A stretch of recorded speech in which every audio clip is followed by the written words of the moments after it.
안녕하십니까. 반도체 소식을 전하는 고독 달팽이 김석준 소장입니다.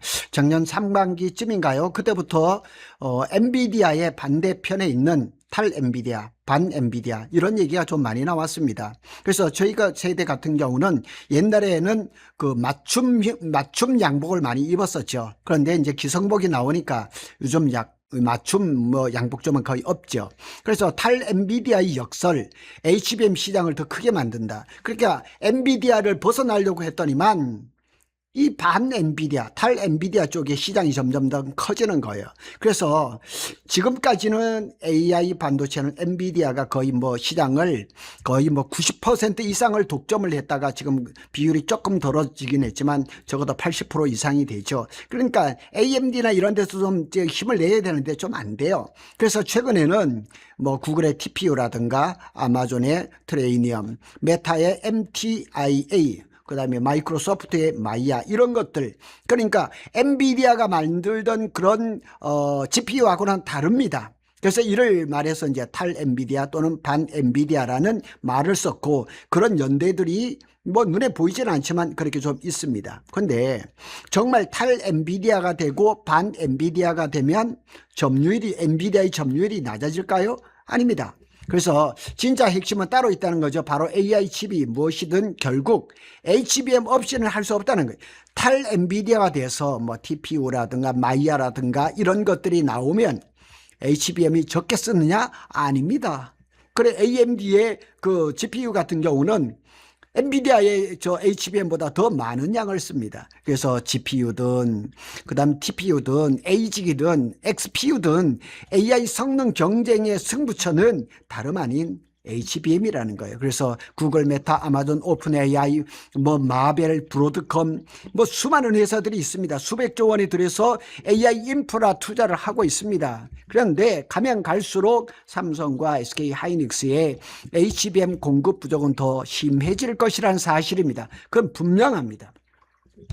세계 인공지능 반도체 시장이 엔비디아의 그래픽 처리 장치 GPU 독점에서 벗어나려고 하는 몸부림이 있습니다. 그래서 이른바 그것을 주문형 AI 반도체 ASIC이라고 얘기를 많이 합니다. 그러니까 우리는 지금 기성복에 아주 이렇게 깊숙이 빠져 있지만 맞춤형을 찾는 사람도 많단 말이에요. 그래서 고독 달팽이 이번 포스팅은 상당히 중요합니다. 왜냐하면 시장에서는 아직도 AI 하면은 엔비디아의 GPU 이렇게 얘기를 하지만은 GPU, ASIC, XPU가 혼합된 이런 구조로 빠르게 이제 이 시장이 변화가 되고 있고, 그 다음에 일률적인 엔비디아의 GPU보다는 고객의 수요의 니즈에 맞추는 그런 GPU가 나올 가능성이 높습니다. 그리고 역설적으로 말하면 엔비디아 점유율이 일부 낮아질수록 삼성전자와 SK 하이닉스의 HBM 수요는 더 늘어날 가능성이 높다. 이유를 한번 살펴보겠습니다. 반 엔비디아가 아니라 AI 시장이 폭발적 확장이라고 얘기를 합니다. 괜히 반 이렇게 탈 이렇게 얘기를 붙이는 것이 아니라 많은 사람이 ASIC이 늘어나면 엔비디아가 망하는 것 아닌가 이렇게 얘기지만 아닙니다. 그냥 다양한 그런 GPU, 그 다음에 TPU, XPU 이런 것들이 나오는 거죠. 하지만 실제 시장은 그렇지 않습니다. 현재 구도는 엔비디아의 GPU, 구글의 TPU, 아마존의 트레이니엄, 아마존의 인페렌티아, 메타의 MTIA, 마이크로소프트의 마이야, 오픈 AI 자체 칩, 브로드컴의 XPU 이런 것들이 지금 많이 올라와 있습니다. 그런데 여기에 지금 엔비디아 빼고 나머지 회사들도 다 빅테크 기업들입니다. 그러니까 자기 나름대로의 자기들의 어떤 구조에 맞는 그런 GPU를 만들려고 하는 거죠. 즉 엔비디아가 시장을 뺏는 것이 아니라 AI 전체 시장이 커지면서 새로운 플레이어들이 이렇게 등장을 하는 겁니다. ASIC에 대해서 말씀을 드리겠습니다. 영어로 이렇게 나옵니다. 그래서 특정한 목적만 수행하도록 만든 주문형 반도체. 그리고 ASIC 하면 그냥 쉽게 말해서 주문형 반도체, 맞춤형 양복이다 이렇게 얘기를 하면 됩니다. 쉽게 말해서 GPU는 여러 작업을 할 수 있는 범용 AI 칩이고, ASIC은 특정한 AI 작업에 최적화된 전용 칩.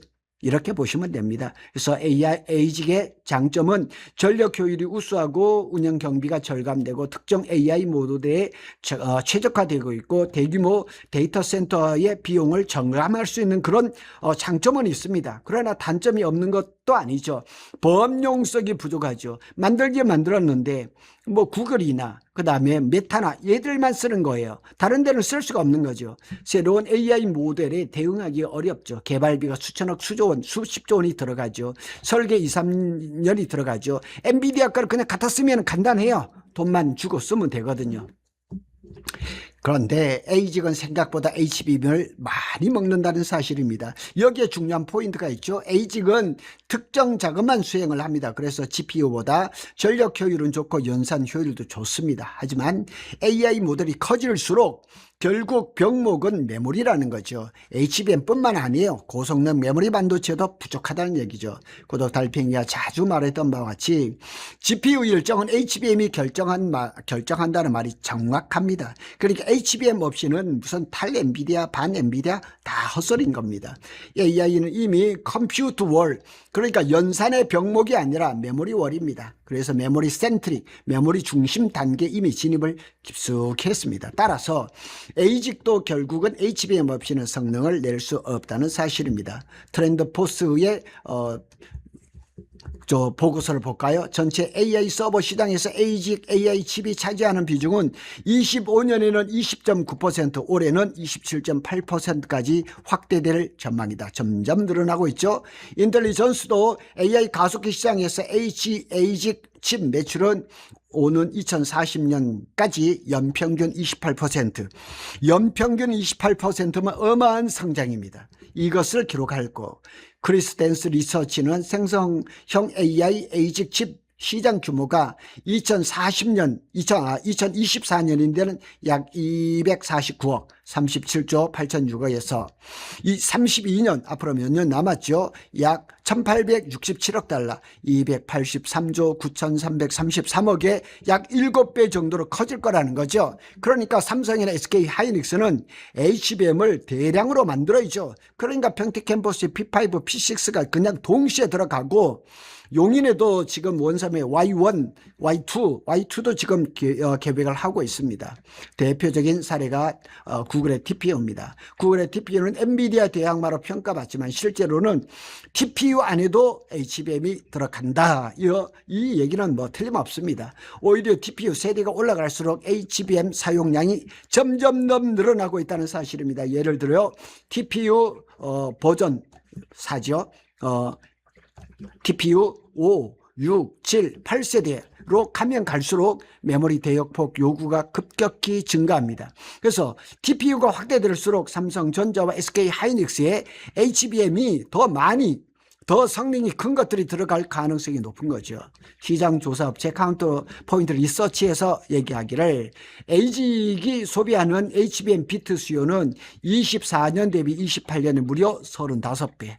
이게 말이 됩니까? 그런데 24년 대비해서 28년에 우리 HBM을 만드는 게 35배를 증가시킬 수 있냐? 못합니다. 그러니까 병목 현상이 날 수가 밖에 없고, 골드만삭스는 말하기를 올해 맞춤형 AI 칩에 탑재되는 HBM 수요가 전년 대비해서 82%, 그러니까 올해 벌써 82%, 전체 HBM 시장 수요의 약 3분의 1, 그러니까 전체 파이 중에 3분의 1이 에이직 주문형 반도체가 될 것이라는 거죠. 그러니까 엔비디아도 이제는 범용 HBM하고 범용 GPU하고 에이직 GPU를 따로 만들어야 되는 거 아닌가 하는 생각도 들죠. 자, 이게 구글의 8세대 AI 가속기 텐서 프로세스 TPU 8i입니다. 8i, 8m도 있더라고요. 하여튼 이런 것들이 지금 쭉 나오고 있습니다.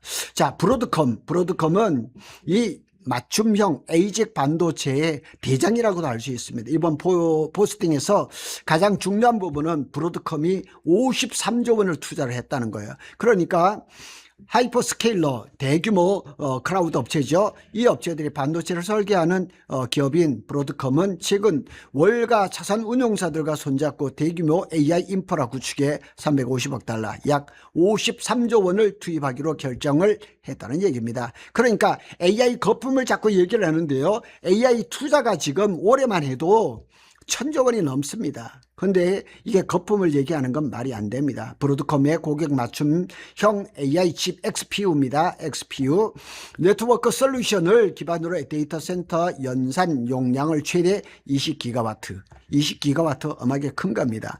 엔트로픽과 오픈 AI 등 서비스 기업에 제공하는 것, 그러니까 엔트로픽하고 오픈 AI에 20기가와트 정도의 이 GPU, XPU를 공급을 하는 것을 목표로 하고 있습니다. 앞서 브로드컴은 구글과 오는 2031년까지 TPU와 네트워킹 부품을 공급하는 LTA 장기 계약을 했습니다. 또 27년부터 생성형 AI 기업인 엔트로픽의 3.5기가와트 엔트로픽의 3.5기가와트 AI 데이터 센터 연산력을 제공하기로 합의했다.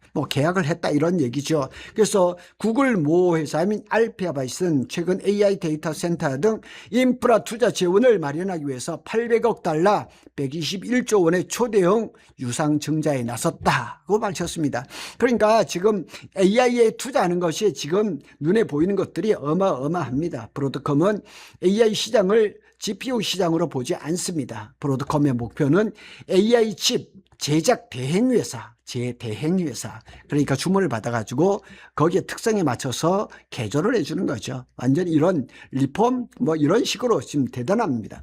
그래서 이제 구글 TPU, 메타의 MTIA, 오픈 AI, 에이직, 엔트로픽의 에이직 이런 것들을 그냥 도맡아서 브로드컴에서 수행을 하고 있습니다. 만약 브로드컴 고객사가 10개, 20개, 30개로 늘어나면 HBM 수요는 기하급수적으로 늘어나는 겁니다. 그러니까 삼성과 SK 하이닉스가 그냥 처리하면서 또 일요일도 쉬지 않고 일을 하고 있는 거죠.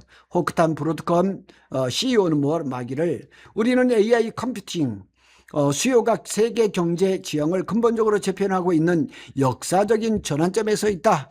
엔트로픽을 비롯해 급성장 중인 고객사들이 AI 비전을 실현할 수 있도록 지원할 것이다. 그러니까 법령은 엔비디아 가져가고 특별하게 주문형 반도체에 대해서는 브로드컴이 다 먹겠다는 얘기죠. 메타는 25년 AI 인프라에 720억 달러 109조 원을 쏟아부었고 올해는 최대 1350억 달러 205조까지 투자를 하겠다. 마이크로소프트와 오픈 AI는 미국에서 1천억 달러 152조 원 초거대 AI 인프라 사업 스타게이트 프로젝트를 추진하고 있고 아마존은 AI 인프라 투자 확대를 위해 시티은행으로부터 175억 달러 26조 6천억을 대출을 받았다고 지난 8일 날 공시를 했습니다.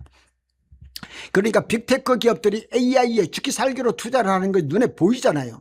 근데 무슨 자꾸 법을 얘기를 하고 있냐고요. 삼성전자가 의외로 수혜자가 될 가능성이 높습니다. 시장에서 HBM은 SK라고 이제 많이 얘기를 합니다. 그러나 에이직 시대에서는 조금 다릅니다. 그래서 삼성이 현재 구글 TPU계에서는 삼성전자 비중이 상당하다 이렇게 알려졌습니다. 게다가 에이직은 TSMC 생산 능력 부족 때문에 삼성 파운드리가 또 활용 가능성이 높아집니다. 그러니까 이 지금 에이직을 만드는 회사에 삼성이 HBM도 공급하고 삼성 파운드리도 이렇게 수주할 가능성이 점점점 높아지는 거죠. 여기서 중요한 것은 삼성이 동시에 HBM 파운드리 첨단 패키징까지 공급할 수 있다는 점, 턴키 수직 계열화 이걸 얘기를 하는 거죠. 에이직 시대가 되면 삼성의 턴키 전력이 오히려 강점이 될 수가 있죠. SK 하이닉스도 바빠집니다. 더 바빠질 겁니다.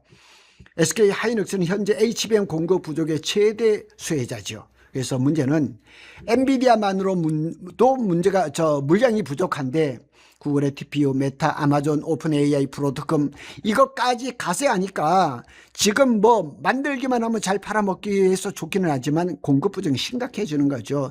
SK 하이닉스 입장에서는 고객사가 늘어나는 효과가 발생합니다. 좋은 팔아먹을 때가 많아지니까 얼마나 좋겠습니까? 앞으로 나타날 현상을 보면 26년, 27년 내년이죠. 엔비디아 GPU 중심의 AGI 급성장할 가능성이 높고 HBM 부족이 심화되고 HBM4, HBM4E의 공급난은 계속될 것입니다.